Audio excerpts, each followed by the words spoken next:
Avada Kedavra!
Salut à tous, c'est Severus Dumbledore. Donc on se retrouve aujourd'hui pour la vidéo de présentation, comme prévu, du totem du Hobbit, la désolation de Smaug.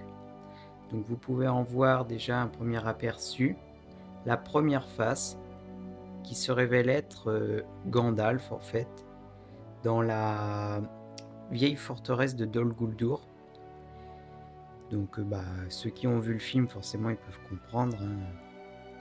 Voilà, et en bas du totem, on peut y voir ça, par le réalisateur de la trilogie Le Seigneur des Anneaux, Le Hobbit, La Désolation de Smaug, avec la date 11 décembre. Voilà. Donc il y a des petits messages écrits en bas, c'est pas ce qui est le plus important, mais voilà. Donc voilà, j'ai acquis ce totem dans un cinéma pas très loin de chez moi. J'en suis très content. Après, il est très très imposant parce qu'il fait quand même 1,60 m de haut. Et je sais plus trop combien de centimètres de large, mais c'est très imposant, surtout pour mettre dans une chambre qui fait pas 100 mètres carrés. Donc voilà. Donc c'est une image qui provient du film, hein, directement. Voilà. Ce que je vais faire, c'est que je vais faire une petite ellipse pour pouvoir vous montrer la deuxième face, parce que je vais pas réussir à tenir la caméra et en même temps retourner le totem. Mais voilà. Allez, on se retrouve. Donc me voilà de retour devant la deuxième face de ce totem, avec Bilbon et son épée d'art dans la main, et où on peut voir aussi en arrière-plan la ville de Dale en ruine, bien sûr, la désolation de Smaug, comme le dit Balin dans le film. Voilà, donc cette partie est aussi très jolie. Donc on peut apercevoir aussi dans le fond cette montagne qui est en fait la montagne solitaire. Voilà.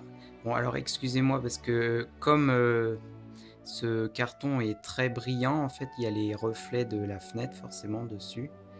Donc voilà, si je me décale un peu, on ne les voit pas trop. Mais c'est pareil, on voit Bilbon juste en fait sur le promontoire en fait. Et en bas de ce totem, il y a aussi exactement marqué la même chose que de l'autre côté. Et c'est exactement pareil, même les petites écritures en bas. Sur le côté là, on peut voir warnerbros.fr. Voilà. C'est tous les sites où on peut aller voir pour le film. Donc voilà. C'est tout ce que je pouvais dire à propos de ce totem. Bon là, vous pouvez voir un petit peu qu'il a été un peu abîmé. Juste sur cette partie-là. C'est à force d'être bougé un peu, puis il avait été mal plié le jour où je l'ai reçu. Parce qu'il a la possibilité d'être plié, mais il est quand même très très imposant. Voilà. Alors j'espère que cette présentation vous a plu. Et je vais peut-être pouvoir mettre aussi des photos à la fin pour que vous puissiez bien voir ce totem. Surtout voir comment il est imposant. Allez, salut pour une nouvelle vidéo.